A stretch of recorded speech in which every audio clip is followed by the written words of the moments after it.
Hello student, कुछ करना है तो कुछ सीखना पड़ेगा। तो आज के इस वीडियो में हम सीखेंगे घातांक नियम। तो चलिए वीडियो को शुरू करते हैं।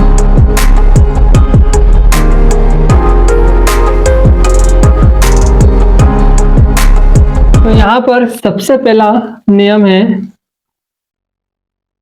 a की घात m। जब a की घात m होता है तब हम क्या लिख सकते हैं? तो यहाँ पर हम लिख सकते हैं इसको 1/में a की घात माइनस m। क्या लिख सकते हैं? a की घात माइनस m लिख सकते हैं। उसके बाद दूसरे की बात करते हैं। जब a गुणे a और उसकी घात m और n हो, यानी कि इसको हम कहते हैं आधार, इसको कहते हैं हम आधार, यानी कि जो नीचे नंबर है उसे हम क्या कहते हैं? आधार कहते हैं, और ऊपर वाले नंबर को हम क्या कहते हैं? घात कहते हैं। तो जब आधार समान होते हैं और घातें क्या होगी? जुड़ जाएगी। तो यहाँ पर m प्लस n होगा। ठीक है, यहाँ पर बेसिक और थोड़ा समझ लेते हैं। यहाँ पर आ जाएगा a और ऊपर m। तो ये वाला जो नंबर्स है ये क्या होगा? आधार होगा। क्या होगा? आधार होगा। और इसे हम क्या कहेंगे? घात कहेंगे। क्या कहेंगे? घात कहेंगे। अब देखते हैं, जब यहाँ पर क्या था? आधार समान थी तो घातें क्या हो रही थी? जुड़ रही थी। अब हम तीसरा देखते हैं, जब कुछ इस प्रकार से हो, भाग में हो। यहाँ पर भी क्या है? आधार समान है। जब भाग में हो और आधार समान होते हैं तब क्या होता है? घातें माइनस होती है। क्या होती है? घातें माइनस होती है, यानी कि a m माइनस n हो जाएगा। क्या हो जाएगा? m माइनस n हो जाएगा। ठीक है, अब चौथे की बात करते हैं। जब कुछ इस प्रकार से हो, a/में b, इसकी घात भी m हो और इसकी घात भी m हो, तब हम क्या लिख सकते हैं? तब हम लिख सकते हैं a/में b और इसकी घात भी m है और इसकी घात भी m है, तो हम इसको कोष्टक में लिखकर पूरे के साथ m लगा सकते हैं। ठीक है, अब देखो ये कुछ गुने में हो, तब a गुणे b, इसकी घात भी m हो और इसकी घात भी m हो, तब हम क्या लिख सकते हैं? तब हम लिख सकते हैं a गुणे b की घात m। ठीक है, यहाँ तक समझ में आया तो मुझे कमेंट करके बता दीजिए, और मैं आपको इसके साथ साथ उदाहरण भी समझाने वाला हूँ, तो वीडियो में एंड तक बने रहना। अब यहाँ पर हम देख लेते हैं, जब a की घात 0 हो, जब किसी भी संख्या की घात 0 हो, तो हम क्या लिख सकते हैं? 1 लिख सकते हैं। क्या लिख सकते हैं? 1 लिख सकते हैं। अब सातवें नंबर में क्या आ सकता है हमारा? कौन सा रह गया है? चेक कर लो। तो रह गया है a m कोष्टक 1 n। जब ऐसा कुछ लिखा हुआ आ जाए तो आपको क्या करना है कि आपको करना है a लिखना है, और जो ऊपर वाला नंबर दिख रहा है, यानी कि m और n दिख रहा है, उसका हमें क्या होगा? गुना होगा। ठीक है, गुना होगा। तो चलिए स्टेप बाय स्टेप और समझते हैं उदाहरण के साथ। तो यहाँ पर देखिए, उदाहरण 1 लेते हैं। आप देखो, किसी संख्या की घात, मान लेते हैं कि यहाँ पर 2 है और 2 की घात कितनी है? 6 है। तो अब 2 की घात 6 है तो हम क्या लिख सकते हैं?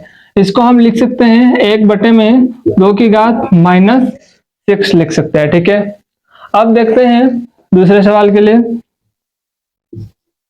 अब यहाँ देखो, 2 की घात 3 गुणे 2 की घात 7।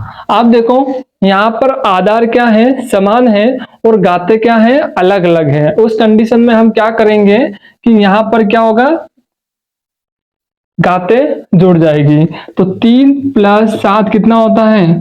3 + 7 होता है 10 होता है। तो यहाँ पर 2 की घात कितनी आ गई? 10 आ गई। अब हम आगे देखते हैं, तीसरे घातांक के नियम का एक उदाहरण लिखते हैं। तो यहाँ पर हम लिख देते हैं 8 बटे में 8 और इसकी घात हम लिखते हैं 2 और 3। अब देखो यहाँ पर भी क्या है, आधार समान है। क्या है, आधार समान है। तब आप क्या कर सकते हो, इसको देखो, इसको आप ऐसे भी लिख सकते हो। अब देखो हम क्या कर सकते हैं, घातें माइनस हो जाएगी, तो 8 2 माइनस 3, तो यहां पर घात माइनस करोगे तो माइनस की कितना आएगा, यहाँ पे माइनस का 1 आएगा। ठीक है, तो अब देखो 2 में से -3 जाएगा, यानी कि बड़ी संख्या उसका चिन्ह लगेगा, तो -1 आएगा। तो आप इसे आप क्या लिख सकते हो, वापिस से 1 बटे में 8 लिख सकते हो। ठीक है, अब चौथा उदाहरण देखते हैं, घातांक नियम 5वां नहीं 4था। अब देखो कुछ ऐसे लिखा हुआ है, 5 की घात 2 बटे में 6 की घात 2। जब ऐसा लिखा है तो हम ऐसे लिख सकते हैं, 5 बटे में 6 और इसकी घात 2 लिख सकते हैं। ठीक है, अब यहां पर और समझते हैं 5वां।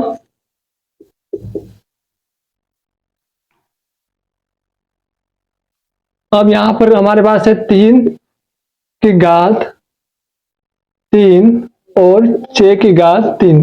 जब ऐसा लिखा होता है तब हम क्या लिखते हैं, 3 गुने 6 की पावर 3 लिख सकते हैं। ठीक है, अब देखो किसी भी संख्या की पावर 0 हो तब हम एक ही लिखते हैं। तो यहाँ पर 6 देख लो, यहाँ पर मान लीजिए कि हमारे पास 100 है, 100 की पावर 0 है, तब उसका मान कितना आएगा, 1 आएगा। मान लेते हैं कि हमारे पास 99 है।